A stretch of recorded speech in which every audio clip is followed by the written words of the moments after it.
Hello, everyone. Welcome to Life Hacks for Working Moms, the podcast that helps you overcome the overwhelm, embrace the chaos, and cultivate a life you love.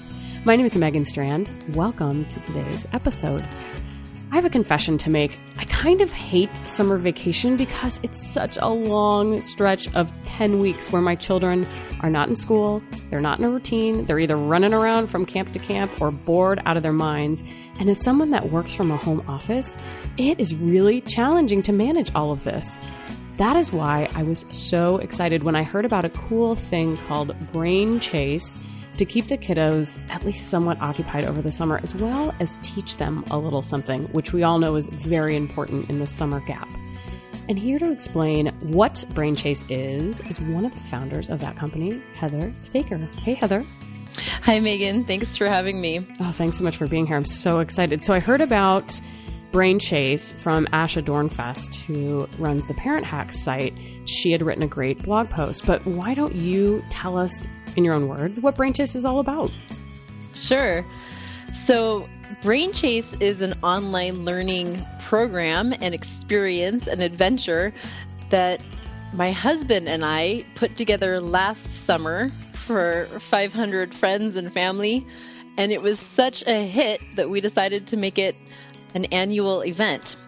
And basically it's 5 weeks where students in grades 2 through 8, usually working from home, embark on an online treasure hunt. And to uncover the clues, they need to do a little bit of reading, writing, and math using outside online learning partners that we've curated and brought together and stitched into a student dashboard.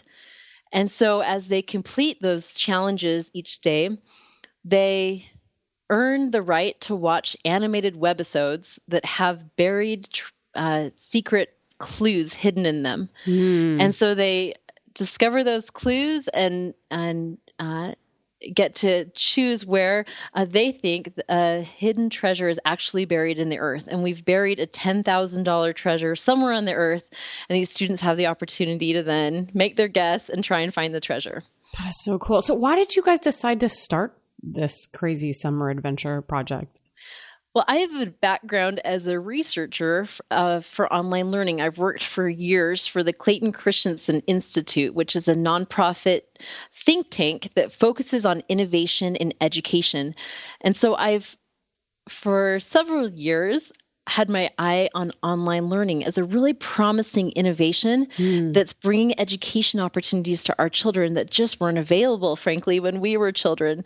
And then my husband has a film and movie production background. And so in our marriage, we found this great common ground where I can bring some of these learning opportunities and he makes them fun. And we've packaged them together jointly as an opportunity for families. That's so cool. And how many kids do you two have? We have 5 little children ranging from 2 to 11. And so they're our guinea pigs as we do this. And last summer, I think our 5-year-old was the youngest to participate. And some parts were a little challenging for him because he's not a good reader yet. And it does help if you can read. But he made it all the way through.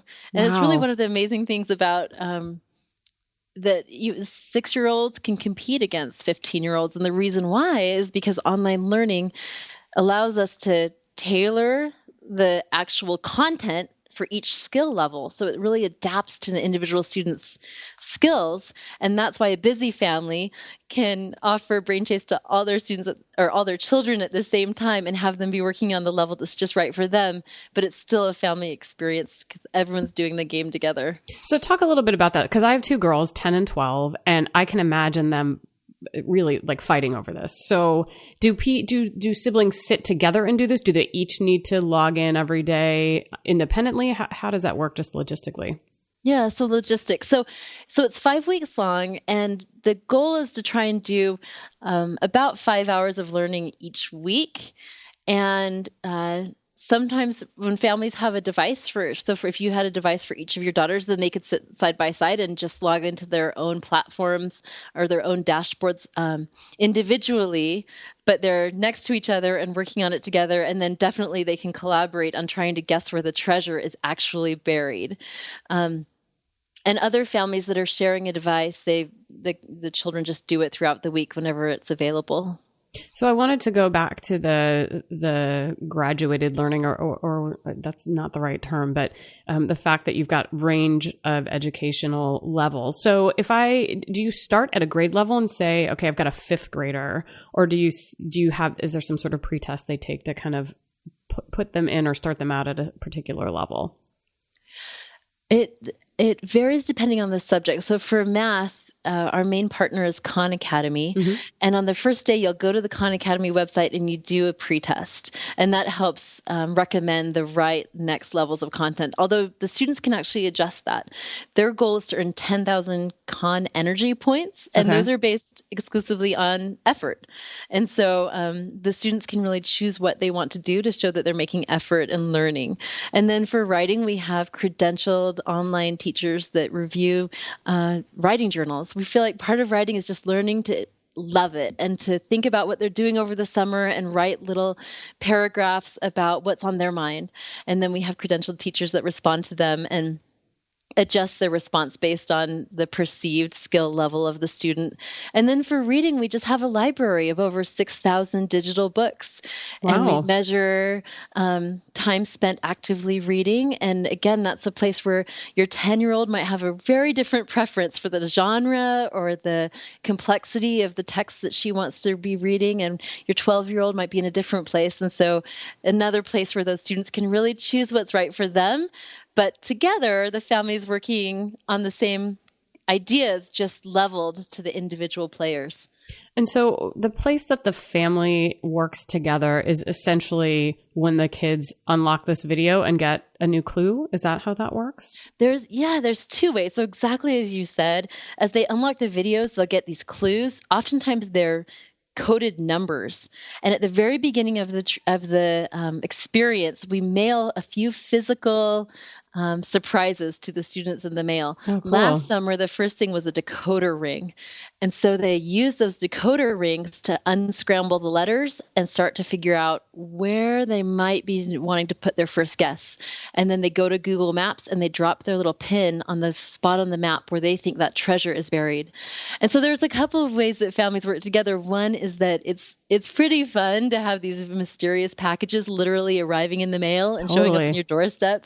And so I know a lot of the children just have fun opening those together and playing with their decoder rings and the other things that were surprise arrivals last year. And then just certainly trying to determine where this treasure is. They have to guess within a 2-mile radius. And last year, we had it buried in the Pyrenees in southern France, in a tiny little town. And the clues certainly led to it. And there was a winner and there was a very close runner-up, and people got it, but it was hard. And so the families and friends that worked together seemed to be the most successful. Oh, that's fantastic. Did you guys go and actually bury that treasure yourself? Did you do that?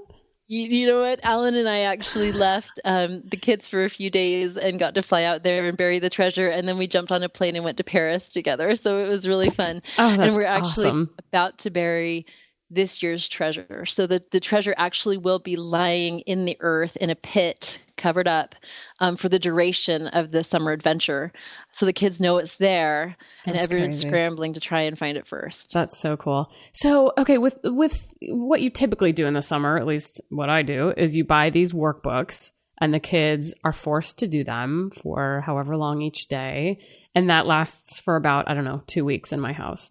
So, and I'm sure that's a common experience. It can't be just me that can't keep up on this silly workbooks. But what have you found with kids sticking to this adventure? How are kids completing it through the end of the summer? How much fall off do you have? What are there things that happen that kind of try to keep them engaged or get them re-engaged if they fall off?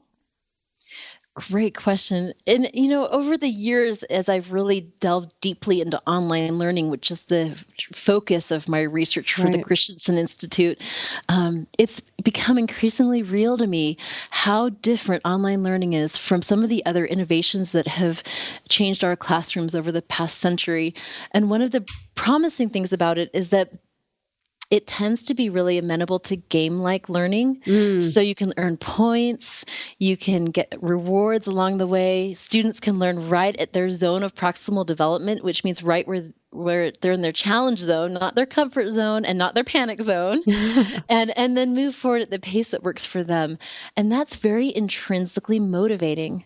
And so just like you, I have spent many summers and just school days also trying to help my students at their own pace, getting through their material and making some progress. It's really hard as a parent. And so one of the reasons that we really wanted to introduce Brain Chase was we sat down and we said, how are we going to enrich our own children this summer?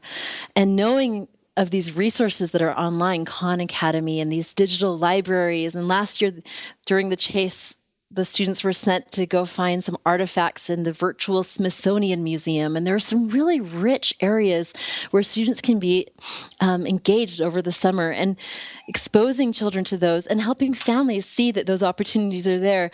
I think it really elevates how we think of screen time, because I know that for me, a lot of times I use screen time as like the electronic babysitter.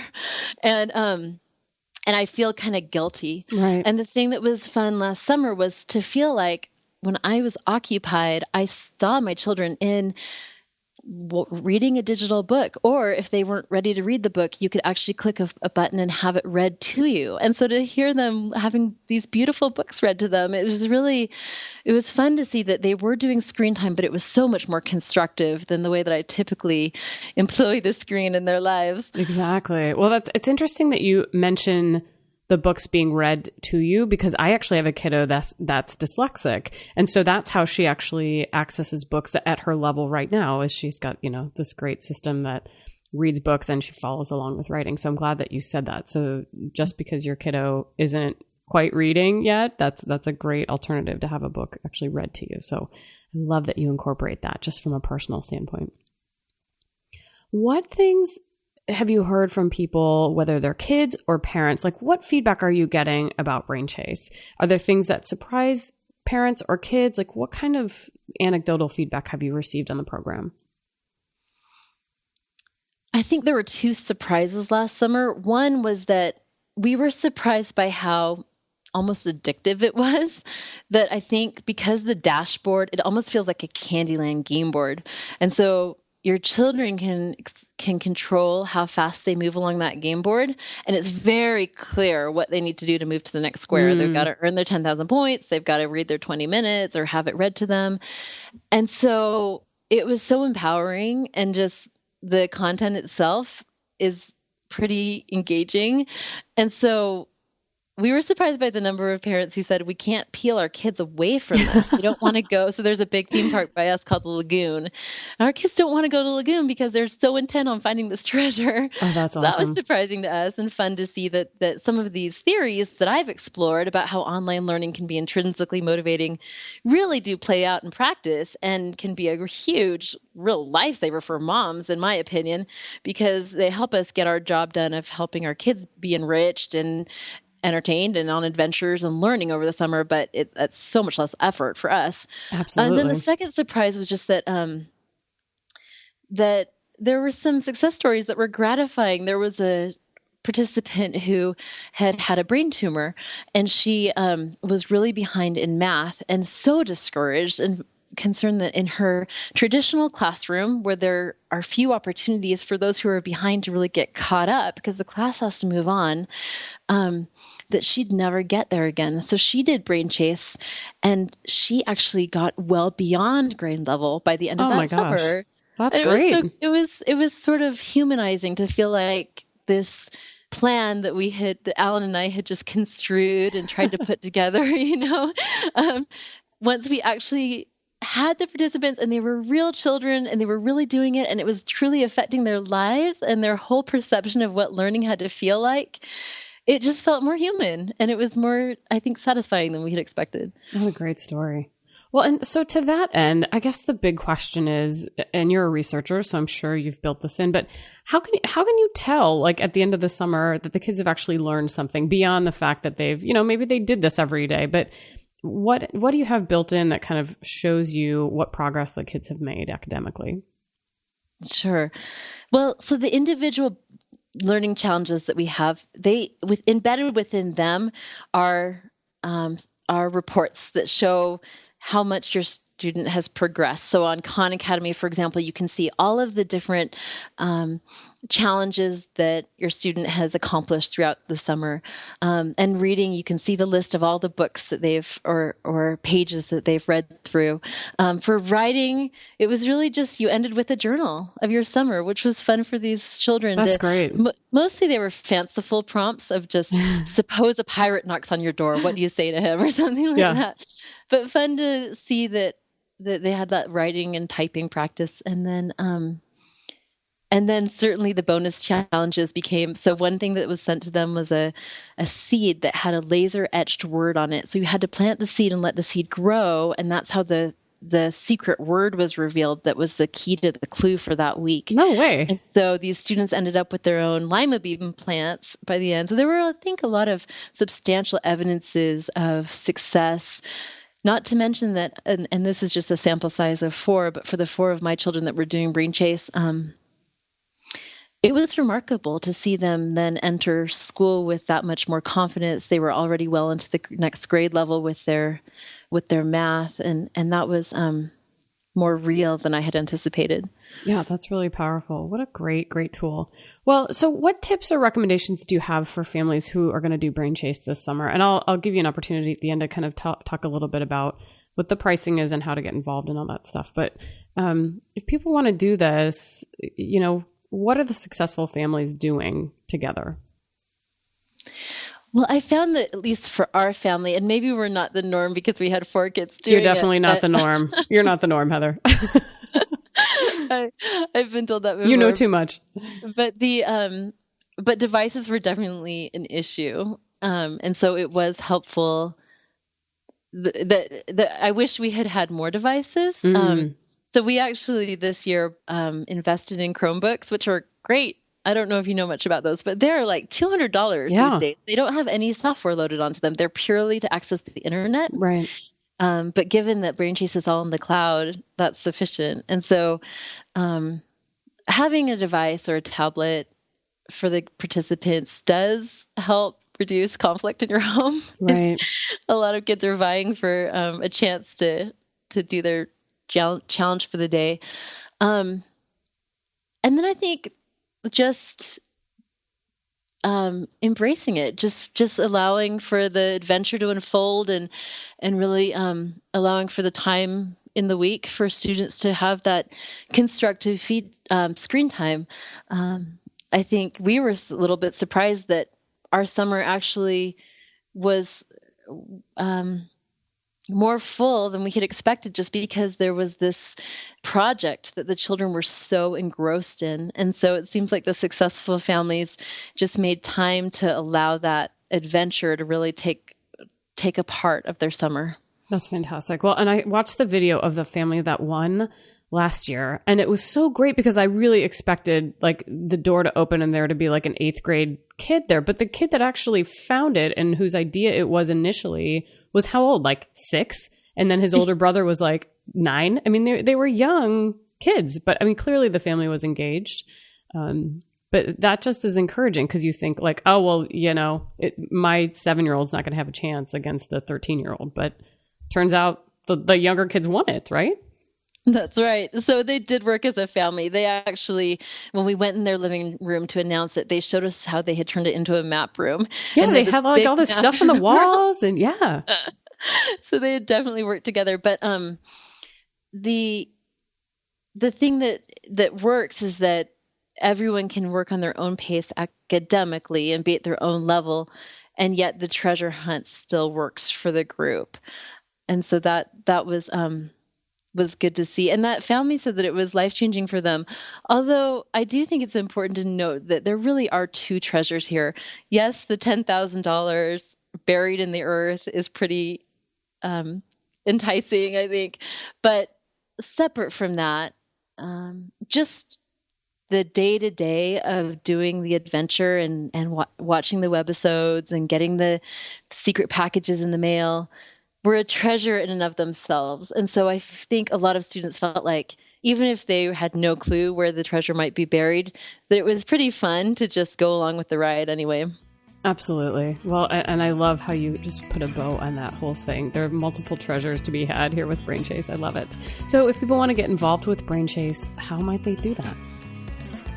Sure. Well, so we have a website, brainchase.com, and it's right now early bird pricing. So it's $149 for the first participant, and then $100 for each additional sibling or member of the household. And that pricing does go up a little bit mid-April, so it would be wise to get on it now and get to Brain Chase and register. We're capping enrollment at a certain number because we have already ordered many of the secret deliveries for this upcoming summer. And so we have to try and forecast participation. But we're looking forward to a really successful season. We're hoping this is a 6-season-long event. So this will be season 2 this summer. And our May Merriweather and the other protagonists of the animations are joining us again to continue to lead the children along a fun summer quest. Excellent. And the adventure begins when? June 22nd, I believe. Excellent. Excellent. So go to brainchase.com. Check it out. I'm definitely going to do this with my kids. I hope you will too. And thank you for joining us for this episode of Life Hacks for Working Moms. You can find Brain Chase at brainchase.com. I'm going to put a link to the show notes. You can obviously find Life Hacks for Working Moms on iTunes. I do recommend you subscribe to the podcast so you don't miss a great episode like this one. And you can also find show notes at the website, lh4wm.com. And on behalf of Heather and myself, we'd like to thank you for tuning in today. Thanks so much, and we'll talk to you next time.